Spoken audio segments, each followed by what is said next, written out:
The $100 billion city that nobody lives in. What happens when you spend $100 billion to build a paradise of the future, but nobody shows up?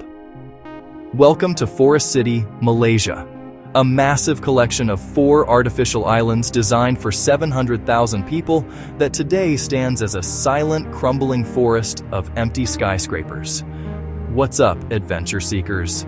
Today I'm taking you inside one of the most shocking urban planning disasters in modern history.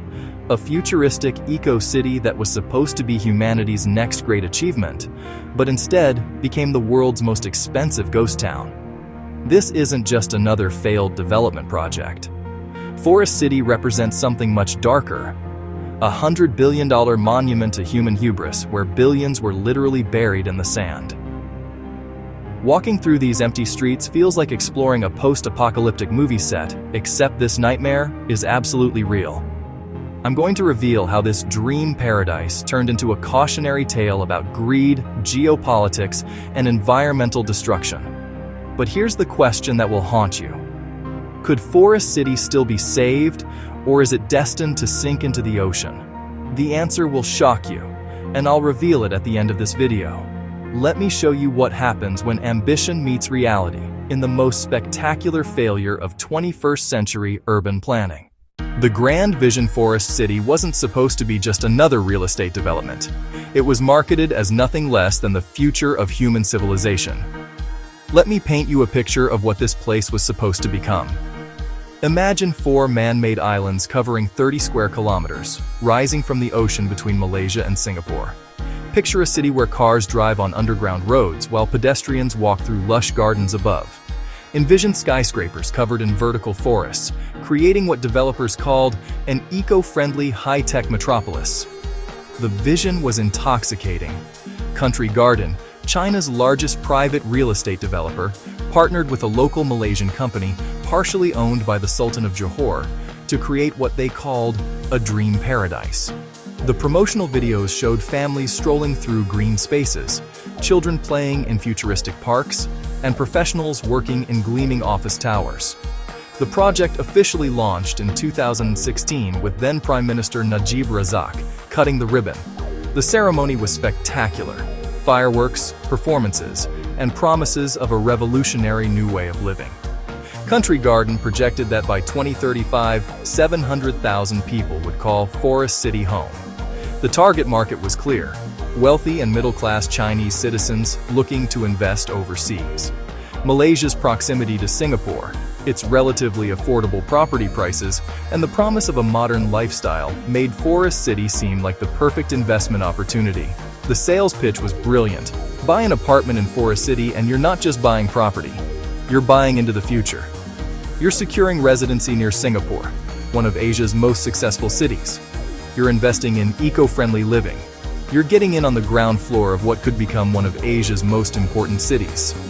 Thousands of Chinese buyers believed the dream. They put down deposits, signed contracts, and waited for their slice of paradise to be completed. What they got instead was something very different. The reality check.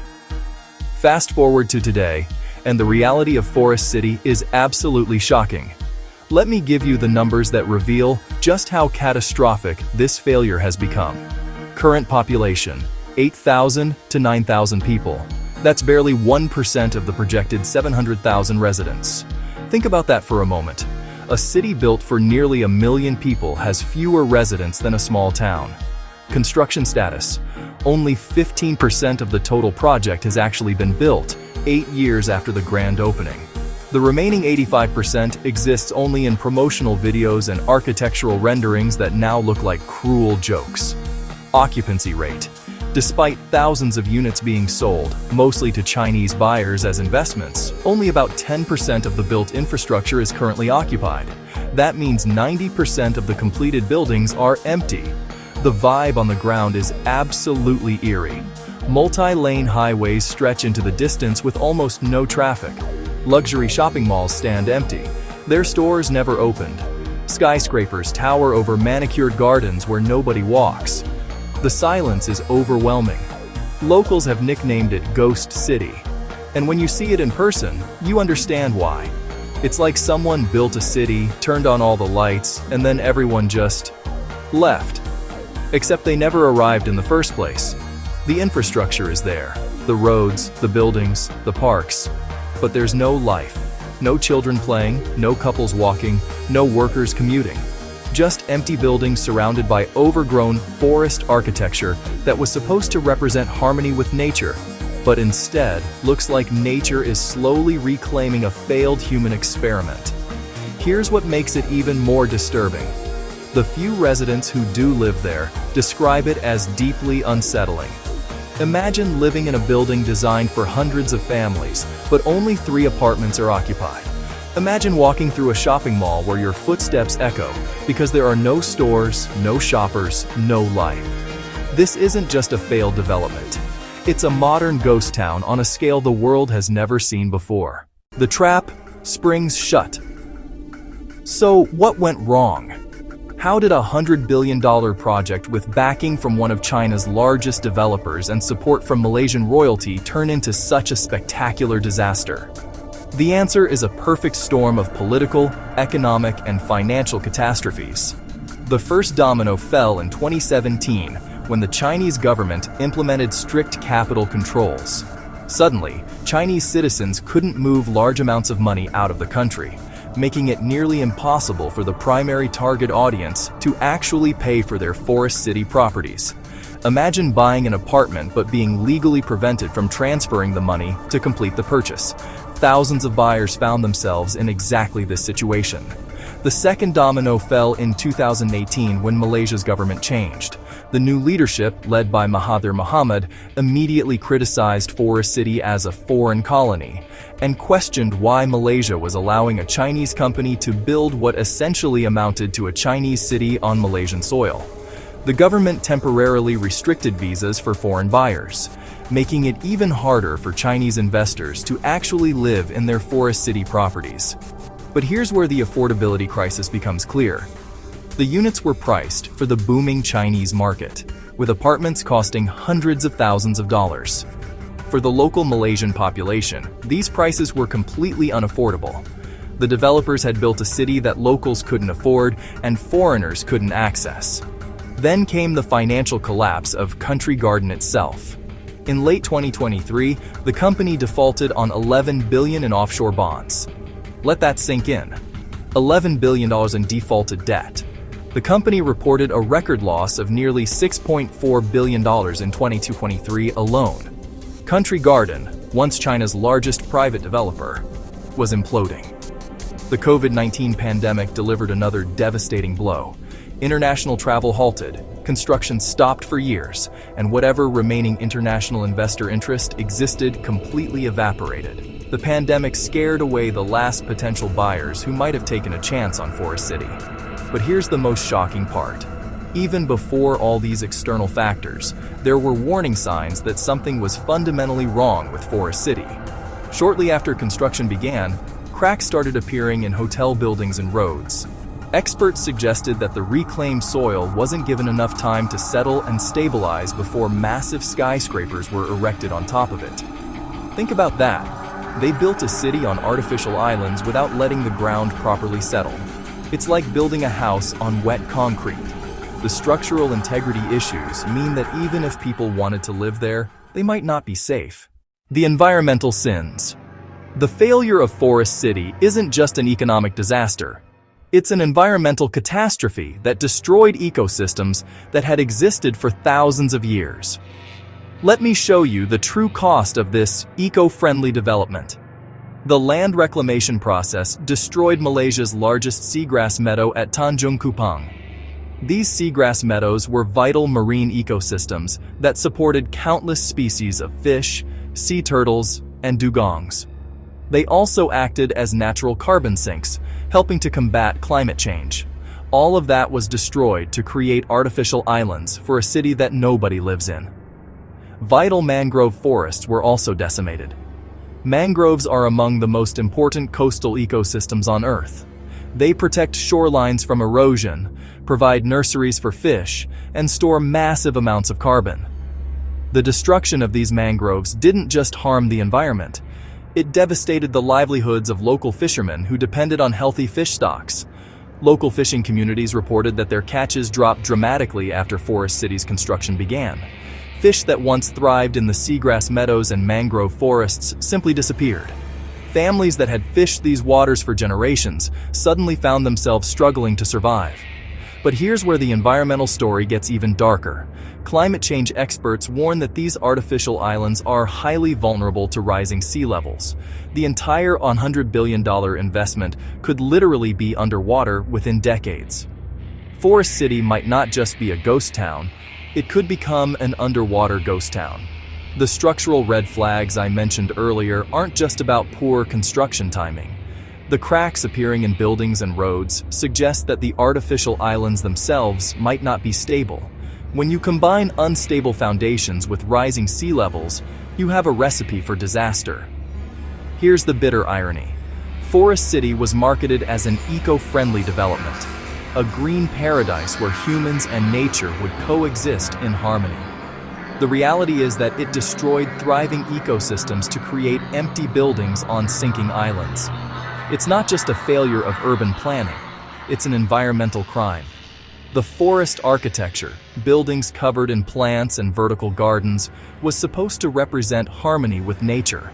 Instead, it represents the ultimate hubris, destroying real forests and real ecosystems to create fake green spaces on artificial islands that might not even exist in 50 years. The desperate revival. Now here's where the story takes an unexpected turn. Despite everything I've just told you, the ghost town reality, the financial collapse, the environmental destruction, Malaysia is trying to revive Forest City, and the methods they're using reveal just how desperate the situation has become. In late 2024, the Malaysian government designated Forest City as a special financial zone. This isn't just a minor policy change, it's a radical attempt to attract global banks and tech firms by offering incentives that sound almost too good to be true. Here's the offer.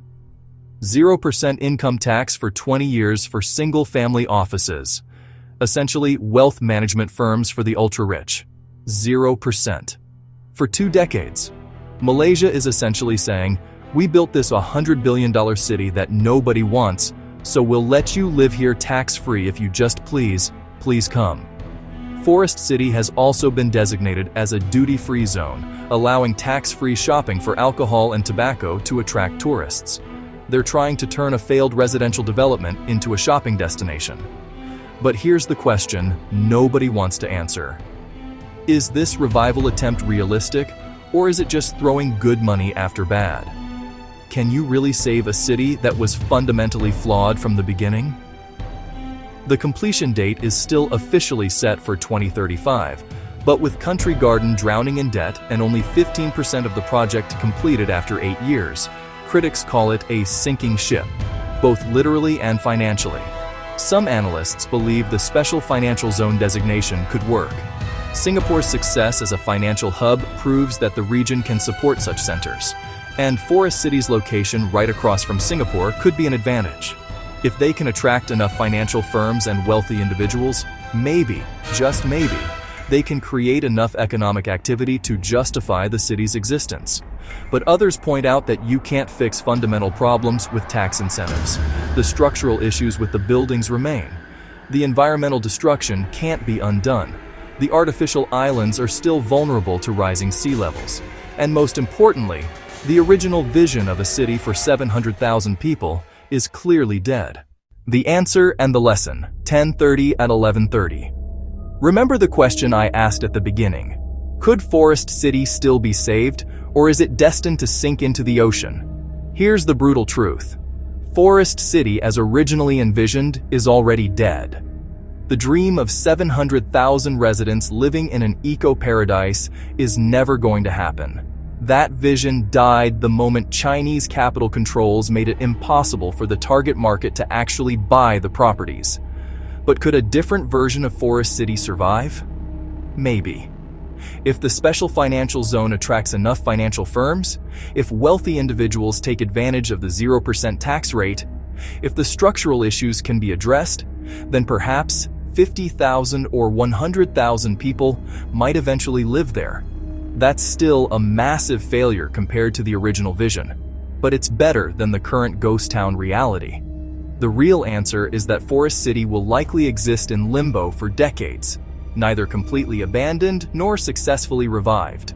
It will be a monument to what happens when ambition, greed, and poor planning collide. But here's the lesson that matters. Forest City isn't just a Malaysian problem or a Chinese developer problem. It's a warning about the dangers of mega projects that prioritize profit over people, that destroy environments in the name of eco-friendly development, and that ignore basic questions like, does anyone actually want to live here? Forest City is what happens when you build a city for investors instead of residents, when you prioritize selling units over creating communities, when you let ambition blind you to reality. The saddest part?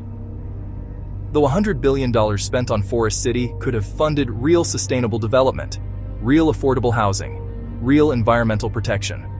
Instead, it created empty buildings on sinking islands, a $100 billion monument to human hubris. The Call to Adventure, 11:30-12 Haas. Forest City's story is still being written, and in a strange way, it's become a destination for urban explorers and architecture enthusiasts who want to witness this spectacular failure firsthand. Some people actually visit Forest City to walk through its empty streets and photograph its abandoned buildings. But the real value of Forest City isn't as a tourist destination, it's as a lesson. A lesson about the dangers of unchecked development, about the importance of environmental protection, about the need to build cities for people rather than investors. Which part of Forest City's story shocked you most? The scale of the failure? The environmental destruction? The desperate revival attempts? Drop a comment below and share your thoughts. If this video changed how you think about urban development and mega projects, smash that subscribe button. I uncover stories like this that reveal the hidden truths about travel, development, and human ambition. Forest City stands as a warning, a $100 billion reminder that building the future requires more than money and ambition. It requires wisdom, sustainability, and respect for both people and planet. The question is, will we learn from this lesson, or will we build the next Forest City somewhere else?